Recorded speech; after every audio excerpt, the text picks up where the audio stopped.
G'day, this is Captainoob, and this is a Vampire's Minigun with 25% faster fire rate and 25% less VATS action point cost per shot. I'm sure we'll be using that a lot. Anyways, I'm sick of dying in this game, and this weapon won't allow me to die, because as long as I'm shooting something, I'm going to be healing fast enough to take pretty much any damage that is possible. So we're going to be sitting down in Nerd Rage in a little bit to get this damage up as far as possible, but for now we're doing 27, which is not a lot at all. So let's change that, and we'll be changing that by chucking on heavy gunner perks on. Yeah, they go on alright. See, you've got enough points to put them in, and then you can go ahead and put bloody mess on as well. It doesn't do a lot anymore, but it does a little bit. You can get 47 damage now, and that's not enough. We need to go higher. Okay, we're at Nerd Rage now. See, it says it right there. And now we're doing 66 damage. Is that a Star Wars prequel reference? I don't know. More importantly, though, I found this kind of a synergy between outfits. So I've got the Free State's Revolutionary outfit, then I've got Piper's goggles, and then I've got the Raider Pathfinder gas mask. And I reckon it looks pretty cool. Check it out. Pay more atoms, get this look. But of course we'll be jumping in power armor because of these perks that I've put in. The extra aim accuracy and a little bit of armor penetration from stabilized is great. And here's what I've got for my legendary perks. This is completely pointless. This I won't be using much, and that's kind of helpful to have.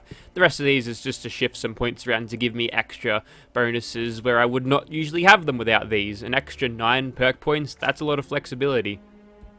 Okay, so here we are at the mighty Scorched Brawl Arena, and things looking pretty bad for the Scorched Officer, and he's out for the count. I didn't have any money on him though, so that's fine. So we've got a Brotherhood of Steel paint job and a Brotherhood of Steel paint job on the minigun and the power armor.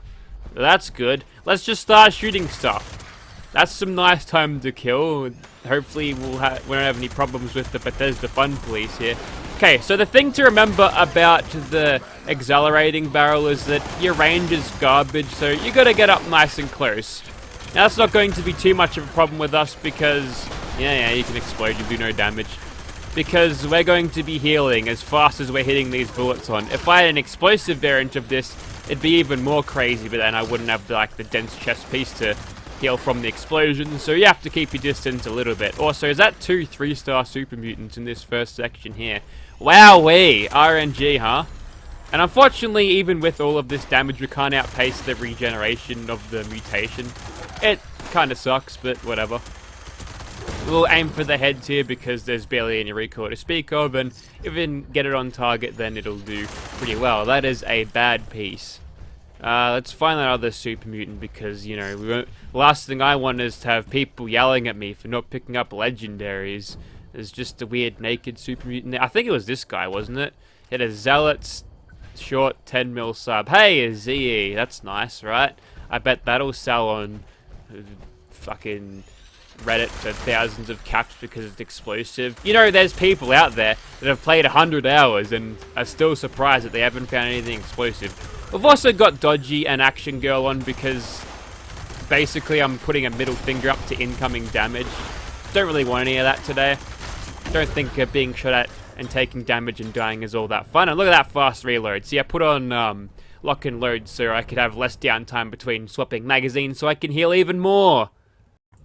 See, a lot of these weapons that are of the massive mag capacity, high rate of fire variety under vampires, like, you can't really go wrong with them. They're not going to be the fastest killing things ever, but you can almost guarantee that you'll never, ever be out of a fight.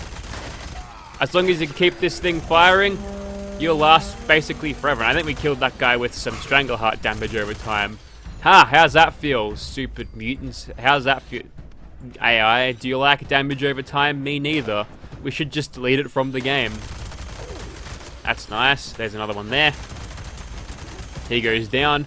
Getting about 38 damage with the torso shots here. Let's zero in on the head.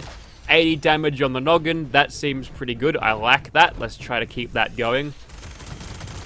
You see, playing Cyberpunk, I've got no VAT, so, you know, the aim part of my brain is going again, which is good news because it means I can aim without the use of VATs. Not that I'm going to be using that much anyway, because it'll go within, like, less than a second, but next thing we do find, we're not going to have a full AP bar for this guy because he's shooting us with an automatic rifle, but whatever. Tenderizer helps too. And during the downtime of reloading and respinning the barrel, all of that accumulated healing didn't subside for me being shot at some more, so very, very nice. It's almost playing this game on God mode, but instead of, not consuming ammo, you do consume ammo. Here's a dog. And I could only get him to about half health before I must have killed him. Well, I did lose track of his health bar there. I assumed that I only got half of his health before my AP ran out, which is not efficient. Kind of a dummy 3-star here. I think the best for this type of weapon is either... It's got to be weightless, because I've got a fast reload speed, fast enough that you saw before that isn't a problem for me, and that was a nice context-sensitive activation of far-flung fireworks. Oh, I remembered the perk name. Look at that. There's another one over here. He's got a hammer. Even if he does manage to hit us, we're holding down the trigger in first person with a rotary barrel. We're not going to be staggered out of firing, which is helpful for me. Basically, if I stay in first person and play this like a turret, then we'll be fine. There's another doggo in here. Instead of biting me, he's decided to tell everyone that I'm here, which hasn't ended well for him. Should we go in here? You know what? I'm going to. I don't usually go in here, and let's pad out the video's length, right? Because I've been smashing through it so far. Did you see that dog just come in like an orbital strike? These super mutants are calling in reinforcements. So here's a moment where I've got a bunch of targets lined up in front of me, and instead of, stopping firing between every kill to conserve ammo, it's actually quicker just to keep the barrel going, because as soon as you release the trigger, you have to spin the barrel up again, which is very annoying. Back in Fallout 4, you could actually sort of burst fire these things, which I think is awesome. You could kind of manipulate it as you could always keep the barrel running. You might lose a couple of rounds at a time by doing that, but it is tactically viable just to keep the barrel spinning, so you can get a quicker time to kill with switching targets and save a little bit of ammo as well. So it's unfortunate they've ruined that and removed it. Sorry, ruined, removed. What's the difference, right? Give up now, green fuck. You're dead. Alright, I'm pretty sure we're done here now. Okay, ghoul time. Let's jump right in the thick of it. We're gonna go ahead and wake all of these guys up. And instead of standing outside of the choke point, I'm going to be standing where the stairs are, you see. And with that, we'll test whether this thing can kill everything before the radiation kills me. Because it won't be the damage, it'll be the radiation that these guys give a little bit of. So we'll just keep doing the quick tour of the base. See, it's like a house tour, right? I'm showing you what your new house is and what kind of rooms there are. Apparently, all of the squatters haven't left yet. Excuse me, lads. Apparently, they've hit me so much that I can't sprint anymore. Anyways, let's begin, shall we? Now, as long as we keep firing, we should be okay. And I'm knee-deep in ghouls already, and as it turns out, it messes up the pathing of all of the other ghouls. And, ooh, that's a nice, effective far-flung fireworks. It's a nice perk to have. No boss fighting potential, though. I don't know why I reloaded with 104 bullets left, unless I had emptied the magazine. That one just popped out of the walls, so apparently they're utilizing Institute technology. Don't worry, we'll get him eventually. What else is around here? That one? A fitting explosive end for that disgusting abomination, isn't it? This guy over here is getting the critical treatment. Don't think Oh, I did kill him. Dude, VATS is weird with miniguns. You don't see any of your hits working. I mean, I did activate a critical there, and back in Fallout 4, if you activated a critical using a minigun, you get 10 shots out of it, so I have to assume that a lot of those did hit. Enough to kill him at least, which is good enough for me. Where's this last one at? Come here. Bastard. There we go. Okay, next up, we're going to kill a bunch of crackheads. This should be easy enough. Even the scary guy with a laser gun shouldn't pose too much of a threat. That guy's tossed a bomb out there, or a grenade. Didn't do too well, mate. And where's that other guy? Oh, I killed him. And the dog alarm has been summoned. That's a shame. Not sure who pressed it, unless it was you. Might have been you. Kill you. Oh, we've got a sawn-off hunting rifle. How's that working for you? Now, where's that laser gun guy? He hasn't shown up yet. There we go. Don't know. It's been a bit of an odd showing from the Blood Eagles today. Don't seem keen on fighting. Maybe they saw what's coming. They got some binoculars. They can see what happened down at White Springs, and I thought, you know what? Let's just hide around this rock. He doesn't come around this far. Now, time to utilize follow through, because it's like a thing. You don't have to keep sneaking for it to work. So with that in mind, we'll sneak in with Swan, and we're going to open up with Vats here because we've got another critical at our disposal. Make sure we aren't. We're okay. We're in caution.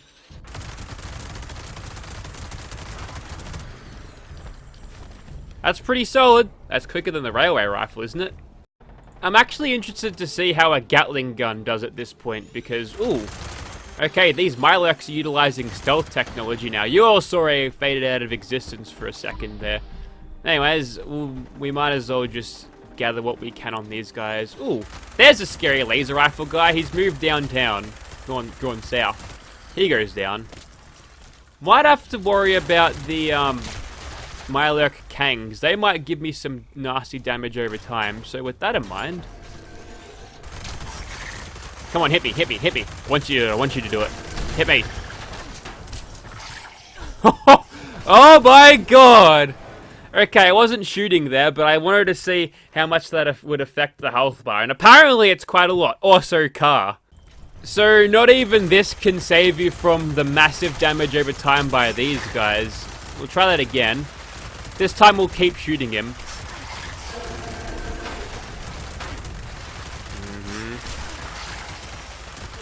He's fairly resistant to my gunfire. And there we go again. Why is he so strong? I kind of find it weird how Mirelurk Kings are like the most dangerous enemy in the game these days. They are so fucking strong. Look at that.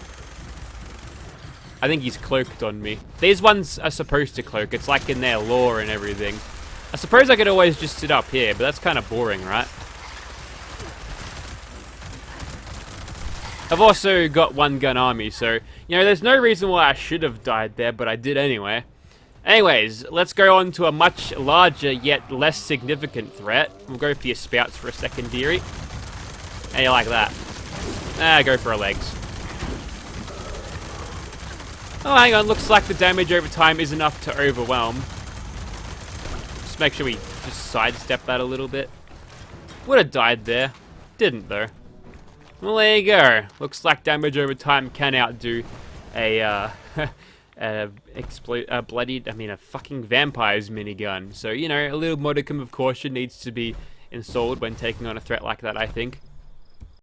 I actually find that very surprising because until then, I had no idea how bad this issue of damage over time was. I mean, come on. That is the worst. They just love damage over time in this game. They just love it so much. If they could, every single person would have that damage over time, I know it. Hey, they needed to make the legendary perk where you resist poison damage useful, so they just buffed everything that was poison. That makes sense. I reckon that's what they did. Anyways, there's Santa Claus again. He goes down. Got another one. Was standing in a bit of the poison there. That one's gonna land. That's helpful. We'll try to close the gap so we can utilize this thing to its full potential. Got a Colonel Gutsy. The second worst thing in this game. Over damage over time. Now on to you. Yeah, you're hitting me, you're staggering me, but not really. And enough time to reload and back away from that guy before he decides to attack again. And it looks like we've got something else over here. A Gulper. You know, they're pretty tough as well, those bastards. With any luck, I would have hit him in a torso and crippled something. Didn't mean to him to go over there, but I saw a Gulper and you have to go down, friend. Getting minimum damage thanks to... Okay, he's retreating. Got something else to kill though. Die, Mrs. Claus. It's a very unfortunate cock block that this thing can't actually outpace the legendary regeneration. There's Santa Claus again. And whoops, go in first person. They can't stag you then. See, look at that, still firing.